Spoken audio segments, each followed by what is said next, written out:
नमस्कार दोस्तों, मैं हूं शुभम कुमार। स्वागत करता हूं आपका सुबह स्टडी मटेरियल पर। ठीक है दोस्तों, देखिए आज हम इसमें देखने वाले हैं जो आरआरबी एनटीपीसी का आपका एग्जाम चल रहे हैं उसके ऑफिशियल जानकारी आपको दी जाएगी। जैसे कि क्या सिलेक्शन प्रोसेस है एनटीपीसी का, क्या एनालिसिस है एग्जाम के, क्या एनालिसिस आ रहे हैं, क्या मेरिट रहने वाली है, कितनी अटेंडेंस है स्टूडेंट्स की, कितने कट ऑफ जा सकती है, यानी कि सभी इसमें हम जानकारी देखेंगे कि भाई क्या है एनटीपीसी और किस प्रकार से हम इसको कंडक्ट कर सकते हैं। और जिस स्टूडेंट ने एग्जाम एनटीपीसी का दे चुके हैं उसको भी देखनी है ये वीडियो, क्योंकि उसको पता लग जाएगा कि मैं सीयूईटी 2 की तैयारी कर सकता हूं या फिर नहीं। और जो जिसका एग्जाम हाल ही में है उसके लिए तो होने वाली ही है इंपॉर्टेंट, यानी कि इसमें आपको बारीकी से एक एक चीज़ बताई जाएगी। ऑफिशियल आरआरबी नोटिस के आधार पर आपको कंडक्ट किया जाएगा, यानी कि बताया जाएगा कंप्लीट डिटेल वाइज इसमें जानकारी आपको दी जाएगी। ठीक है दोस्तों, देखिए ऑफिशियल आरआरबी नोटिस जो कि आया हुआ है आपका, उसके आधार पर आपको सब कुछ बताया जाएगा। ठीक है, यानी कि फेज़ 1 2 3 4 5, यानी कि आपके फेज़ 1 का और फेज़ 2 का आपका एडमिट कार्ड आ चुके हैं, यानी कि फेज़ 1 के, फेज़ 2 के, फेज़ 3 के, यानी कि पेपर हो चुके हैं। फेज़ 1 का पेपर हो चुका है आपका, 2 का, 3 का। जिस स्टूडेंट्स ने एग्ज़ाम दिया है उनका एनालिसिस भी हम आपको बताने वाले हैं कि भाई क्या कट ऑफ जा सकती है, किस प्रकार से आपने एग्ज़ाम दिया है, किस प्रकार से क्वेश्चंस आए थे। ठीक है, फेज़ 4 के एग्ज़ाम आपके हाल ही में चल रहे हैं, 3 मार्च तक चलेंगे फेज़ 4 के। और फेज़ 5 के एग्ज़ाम का नोटिस आ चुका है आपके 20 या 21 को लिंक डाल दिया जाएगा। ठीक है, 20 या 21 को फेज़ 5 का लिंक डाल दिया जाएगा। जिसका फेज़ 5 में एडमिट कार्ड, जिसका भी पेपर नहीं हुआ है, वो फेज़ 5 के अंदर आपका देख सकते हैं। ठीक है दोस्तों, देखिए और एक बात बता देता हूँ, जो सिलेक्शन प्रोसेस है वो किस प्रकार से रहेगा वो भी देखेंगे, एनालिसिस देखेंगे, मेरिट देखेंगे, अटेंडेंस देखेंगे। ठीक है दोस्तों, और ये आपके कट ऑफ देखेंगे। चलिए चलते हैं बिना किसी देरी पर। और चैनल पर दोस्तों नए हैं तो सब्सक्राइब कर दीजिएगा और लाइक की उम्मीद करता हूँ मैं आपसे, और लाइक भी कर दीजिएगा। ठीक है दोस्तों, चलिए देखते हैं आगे किस प्रकार से क्या होता है।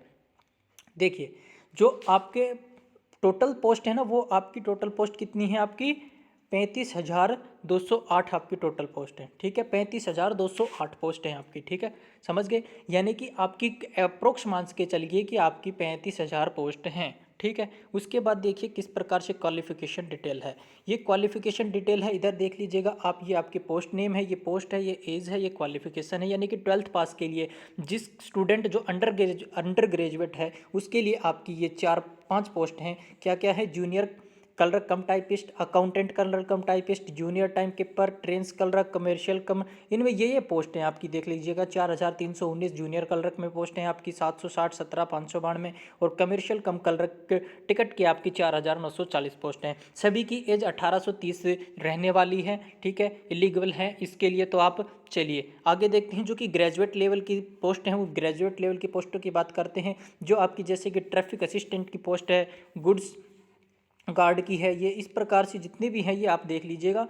5,748 इसमें हैं, 5,638 इसमें है। सीनियर क्लर्क की 2,873 हैं। जूनियर अकाउंटेंट की आपकी 3,164 रहने वाली है। या आपके पास ग्रेजुएट है या कोई एनी डिग्री है तो उसके आधार पर ये आपकी पोस्टें थी जो कि अप्लाई हुई थी, जो कि आपकी थी। स्टेशन मास्टर की 6,865 थी। ठीक है, ये सभी जानकारी यानी कि पोस्ट की थी। ठीक है, किस प्रकार से। और ये देखिए आप एक इसको देखिएगा, ये बहुत ही महत्वपूर्ण है आपके लिए। ये जो डिटेल है ना वैकेंसी की, इसके आधार पर देखिए जो 12th पास हैं उनकी बात कर रहा हूँ मैं। जो 12th पास स्टूडेंट ने जो ये एग्जाम फिलअप किया था उसकी बात कर रहा हूँ फिलहाल में। ठीक है, जूनियर कलर कम टाइपिस्ट की आपके जैसे कि लेवल है, ये आपके कुछ लेवल दे रखे हैं, 2 2 2 3 इस प्रकार से। ये आपकी इनिशियल पेमेंट होगी। ठीक है, ये मेडिकल होगा आपका C2 C2 A3 A2, ये यानी कि क्या है ये A2 C3, यानी कि ये आपका मेडिकल प्रोसेस है। किस प्रकार से आपका मेडिकल होने वाला है वो ये जानकारी है। इसमें टोटल वैकेंसी मैंने आपको बता ही दी है। इस जैसे कलरम टाइपिस्ट में 4,319, 760 17, 4,940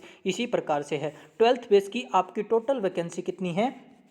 10,628 वैकेंसी है आपकी टोटल। ठीक है, ये आपकी 12th बेस की बात कर रहा था मैं। अब आगे देखते हैं आपकी ग्रेजुएट की।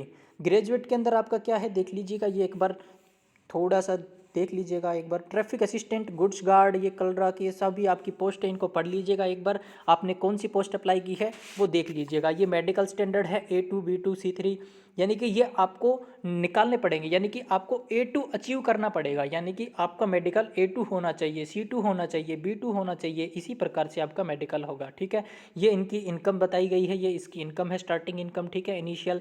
और ये आपकी टोटल पोस्ट यहाँ पर है 24,600 49, यानी कि टोटल आपकी 35,200 कुछ आपकी पोस्ट बनती हैं टोटल। ठीक है, अब आगे बात करते हैं। देखिए अब जानकारी स्टार्ट होती है इम्पोर्टेंट, जो कि आरआरबी एनटीपीसी का जो आपका 2021 के अंदर आपका ये जो एग्ज़ाम चल रहा है हाल ही में, इसमें नंबर ऑफ कैंडिडेट यानी कि नंबर ऑफ रजिस्टर्ड कैंडिडेट कितने थे आपके 1.26 करोड़। कितने स्टूडेंट हैं आपके 1.26 करोड़ स्टूडेंट ने एग्ज़ाम फिलअप किया था, यानी कि रजिस्ट्रेशन यानी कि फॉर्म फिलअप हुए थे 1.26 करोड़, यानी कि 1,26,00,000 फॉर्म फिलअप हुए थे आपके एनटीपीसी के। आप अनुमान लगा सकते हैं कि कितना हार्ड कंपटीशन होने वाला है। ठीक है, चलिए आगे बात करते हैं। आगे देखिए अटेंडेंस किस प्रकार से रही है, जो कि अभी तक जो आपका एग्ज़ाम हुआ है ना, जो अभी तक आपका एग्ज़ाम हुआ है उसके अंदर आपकी अटेंडेंस 60% देखने को मिली है। कितनी मिली है? 60% आपकी अटेंडेंस देखने को मिली है। यानी कि जो आपका फेज़ 1 फेज़ 2 फेज़ 3 का एग्ज़ाम हुआ है तो उसका पूरा लेखा जोखा जोड़ें तो 60% स्टूडेंट अटेंड हुए थे एग्ज़ाम के अंदर, इतना आप अनुमान लगा सकते हैं। यानी कि देखिएगा जो आपका फेज़ 1 का एग्ज़ाम था उसके अंदर आपने स्टूडेंट ने कितने थे उस हिसाब से कि आपकी यहाँ पर 60% अटेंडेंस नहीं 55% थी फेज़ 1 के अंदर, यानी कि प्रेजेंट थे 55। फेज़ 2 के अंदर थोड़े बढ़ गए थे 58 हो गए थे, और फेज़ 3 के अंदर आपके 62% स्टूडेंट ने अटेंड किया था पेपर। यानी कि आप अनुमान लगा सकते हैं कि 1.26 करोड़ जो स्टूडेंट है उसमें से 60% स्टूडेंट ने पेपर दिया है। तो 1.26 करोड़ में से 60% आप निकालोगे तो 70 से 75 लाख के आसपास आपके स्टूडेंट ने एग्ज़ाम दिया है। यानी कि एग्ज़ाम कंडक्ट करने वाले स्टूडेंट कितने हैं आपके 70 से 75 लाख के आसपास हैं। तो आप उसमें लगा सकते हैं कि भाई 70 से 75 लाख के अंदर आपको आना पड़ेगा। ठीक है, फिर देखिएगा अप्रोक्स में एक बार बता देता हूँ, उसके बाद जानकारी दूंगा। आरआरबी एनटीपीसी की जो यानी फेज़ 1 था जो कि 28 दिसंबर से 2020 से लेकर 13 जनवरी 2021 तक आपका चला था फेज़ 1, यानी कि इसमें अप्रोक्स आपके 23 लाख स्टूडेंट ने यानी कि रजिस्टर्ड हुए थे। 23 लाख स्टूडेंट के लिए सीट बुकिंग की गई थी, तो उसमें से आपके 58% स्टूडेंट पेपर देने गए थे। समझ गए, 23 लाख स्टूडेंट थे आपके अप्रोक्स 28 दिसंबर से 13 जनवरी के जो एग्ज़ाम हुआ था फेज़ 1 का उसके अंदर। ठीक है, आगे बात करते हैं। देखिएगा आगे है आपका फेज़ 2 का जो एग्ज़ाम था। फेज़ 2 के एग्ज़ाम में आपका क्या था, फेज़ 2 के एग्ज़ाम में आपका 16 जनवरी से 13 जनवरी तक आपका एग्ज़ाम चला था। इसमें अप्रोक्स से 27 लाख स्टूडेंट ने एग्ज़ाम यानी कि फिल किया था कि सीट थी 27 लाख स्टूडेंट के लिए, और 27 लाख स्टूडेंट में से 58% स्टूडेंट ने एग्ज़ाम दिया था। ठीक है, आप अनुमान लगा सकते हैं कि आपका कौन सी फेज़ में एग्ज़ाम था और किस हिसाब से आप उसका पेपर करके आए हैं, तो उसमें आपको पता लग जाएगा। फेज़ 3 की बात करता हूँ। फेज़ 3 31 जनवरी से 12 फरवरी तक यानी कि हाल ही में अभी समाप्त हुआ है, और 28 लाख स्टूडेंट ने इसमें पेपर दिया था। यानी कि 28 लाख में से 62% स्टूडेंट ने आपका एग्ज़ाम कंडक्ट किया था। ठीक है, यानी कि फेज़ 4 का एक बात करें तो फेज़ 4 के एग्ज़ाम हाल ही में अभी चल रहे हैं। फेज़ 4 के अंदर आपके 15 लाख स्टूडेंट पेपर देने वाले हैं, जो कि 15 फरवरी से 3 मार्च तक ये चलने वाला है। ठीक है, 15 फरवरी से इसके पेपर स्टार्ट हो चुके हैं और 3 मार्च तक इसके पेपर चलेंगे। ठीक है, समझ गए। 3 मार्च और 20 और 21 के पास आपके फेज़ 5 का नोटिस आ जाएगा, यानी कि लिंक एक्टिवेट हो जाएगा फेज़ 5 का। जिसका फेज़ 5 के अंदर एग्ज़ाम अभी जिसका नहीं हुआ है एनटीपीसी का, वो फेज़ 5 के अंदर देख सकते हैं 20 या 21 को आपका 20 या 21 फरवरी को आपका नोटिफिकेशन यानी कि लिंक छोड़ दिया जाएगा फेज़ 5 का। चलिए दोस्तों आगे बात करते हैं कट ऑफ की। कट ऑफ की बात करते हैं। एनटीपीसी की कट ऑफ क्या रहने वाली है, यानी कि एनटीपीसी की जो आपकी जनरल की कट ऑफ है वो आपकी 65 से 70 नंबर के आसपास रहेगी। यानी कि 65 से 70 के आसपास आपकी कट ऑफ रहने वाली है जनरल की। समझ गए, यानी कि आपने एग्ज़ाम दिया है, आप अनुमान लगा सकते हैं। इतना तो आपको कॉन्फिडेंस होगा कि भाई मेरे प्रश्न कितने ठीक हैं कितने गलत हैं। तो उस हिसाब से आपके अगर 65 से 70 नंबर आपके जनरल कैटेगरी में बनते हैं तो आप CBT 2 की तैयारी स्टार्ट कर दीजिएगा दोस्तों। ठीक है दोस्तों, चलिए ये जनरल की बात हुई थी। अब आगे बात करते हैं आपकी ओबीसी की। ओबीसी की कट ऑफ आपकी रहने वाली है 60 से 65 मार्क्स। ठीक है, यानी कि 60 मार्क्स आपकी ओबीसी की रहने वाली है। ठीक है, ये यानी कि आपकी एज्यूमिंग कट ऑफ लगाई जा रही है, एक्चुअल नहीं है ये। मैं ऐसे नहीं कहता कि भाई मैं बिल्कुल एक्चुअल बता रहा हूँ, एक्चुअल नहीं है ये, आपकी एनालिसिस करके बताई जा रही है। जिस हिसाब से आपके पेपर कंडक्ट हो रहे हैं, जिस हिसाब से आप पेपर करके आ रहे हैं, कैसे पेपर आ रहे हैं, उस हिसाब से आपकी ये कट ऑफ बनाई गई है। ठीक है, तो आप इसमें लगा सकते हैं, ऊपर नीचे थोड़ा बहुत हो सकता है। कट ऑफ SC ST की 50 से 60 मार्क्स रहने वाली है। और बात करें तो एक्स सर्विसमैन और PWD की, ये आपकी 65 से बहुत ही कम रहने वाली है, यानी कि 40 से 50 ही रहेगी, यानी कि 45 से 50 के आसपास एक्स सर्विसमैन PWD की आपकी कट ऑफ रहने वाली है। ठीक है दोस्तों, एक बात और बता देता हूं, जो कि आपका नॉर्मलाइजेशन होगा वो किस प्रकार से होता है RRB के अंदर। जो कि आपका 2016 में पेपर हुआ था NTPC का, उसमें जो रेलवे का पेपर हुआ था उसमें एनालिसिस लेने का सबसे पहले एनालिसिस किया गया था उस पेपर के अंदर, यानी कि उसमें डिसीजन लिया गया था कि भाई एनालिसिस होगा पेपर के अंदर, क्योंकि ऑब्जेक्शन उठे थे कि भाई पेपर कैसा आता है, यानी कि जो स्टूडेंट आसान पेपर है वो ज़्यादा नंबर ले जाते हैं, जिसका हार्ड पेपर है उसके कम नंबर आते हैं। तो इसी प्रकार से ये डिस्कस हुआ था और फिर नॉर्मलाइजेशन लगाया गया था 2016 में। तो अब भी आपका नॉर्मलाइजेशन होगा। वो नॉर्मलाइजेशन किस प्रकार से होगा मैं आपको थोड़ा एक बार समझा देता हूँ। जैसे कि आपके दो एग्ज़ाम हैं, एक आसान एग्ज़ाम है, एक हार्ड एग्ज़ाम है। तो उसमें नॉर्मलाइजेशन देखिए कैसा होगा, यानी कि 60 से 70, यानी कि आपका 100 नंबर का पेपर आता है।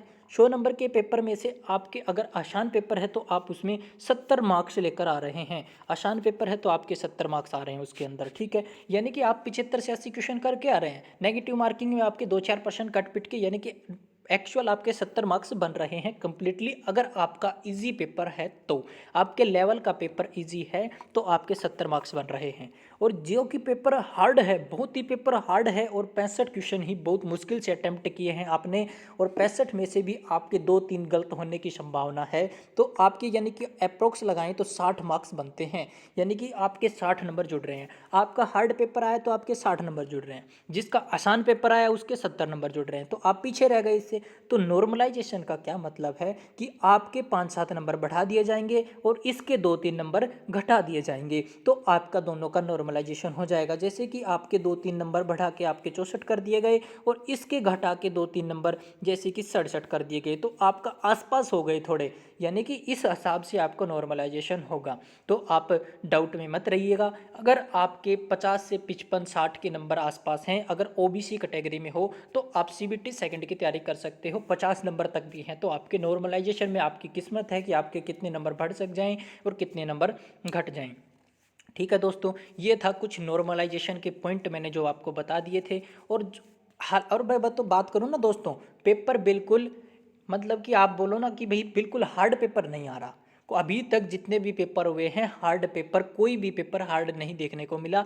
ठीक ठाक पेपर थे। स्टार्टिंग में वेरी इजी पेपर आ रहे थे, यानी कि धीरे धीरे फिर लेवल बढ़ता जा रहा है, तो अभी तक यानी कि लेवल मॉडरेट हो चुका है। हाँ, और मैं बात करूँ तो लास्ट में इसका लेवल हार्ड होने वाला है। तो अभी तक जो लेवल है वो मॉडरेट है अभी तक।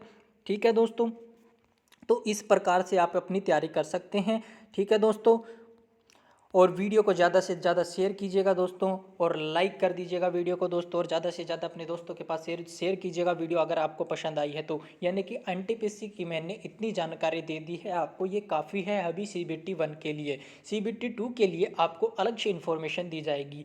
CBT 1 का सिलेबस आप सभी को पता होगा क्या होता है, यानी कि 30 नंबर की आपका मैथ आता है, 30 नंबर की आपकी रीजनिंग आएगी, यानी कि 60 हो गए, और 40 नंबर की आपकी GK आती है। ठीक है दोस्तों, ये आपका प्रोसेस है कंप्लीट, जो शेड्यूल है पूरा इसी प्रकार से आपका पेपर आ रहा है। और मैथ के क्वेश्चन बता रहे हैं कि भाई 5-7 क्वेश्चन ज़्यादा ही आ रहे हैं, यानी कि 30 से 35 के क्वेश्चन आसपास आ रहे हैं आपके। और पता नहीं मुझे तो भाई कैसे पेपर आ रहा है, अभी मैंने पेपर नहीं दिया है। ठीक है, मेरा अभी एग्ज़ाम आया नहीं है NTPC का, देखते हैं क्या रहता है।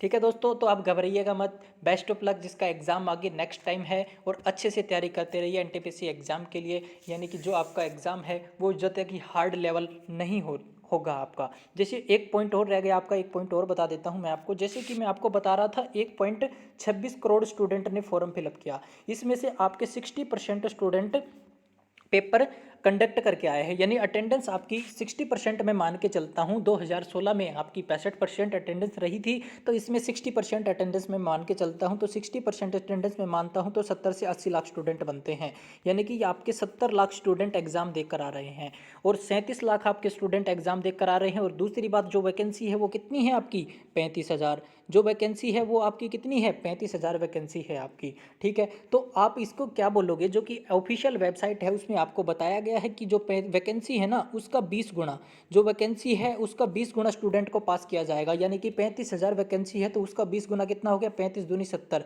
यानी कि 7 लाख के आसपास हो गए।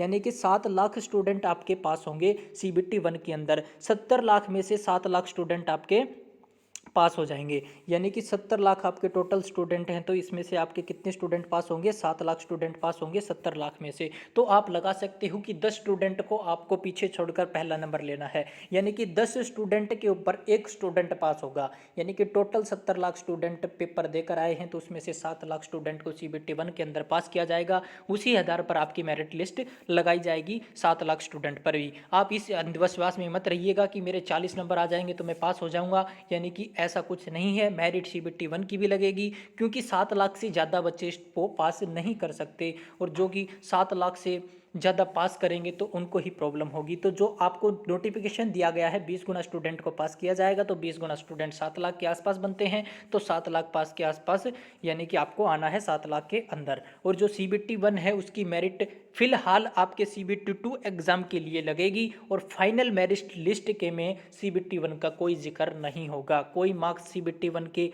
इंक्लूड नहीं होंगे फाइनल मेरिट लिस्ट के अंदर। ठीक है, आप CBT 2 की तैयारी कीजिएगा, और 50 नंबर आपके बन रहे हैं ना, 50 नंबर भी हैं तो भी आप CBT 2 की तैयारी के लग जाइएगा अच्छे से, जोरों से, जिन्होंने एग्ज़ाम दे दिया है और जो एग्ज़ाम देने वाले हैं वो अपनी तैयारी करते रहिए CBT 1 के लिए।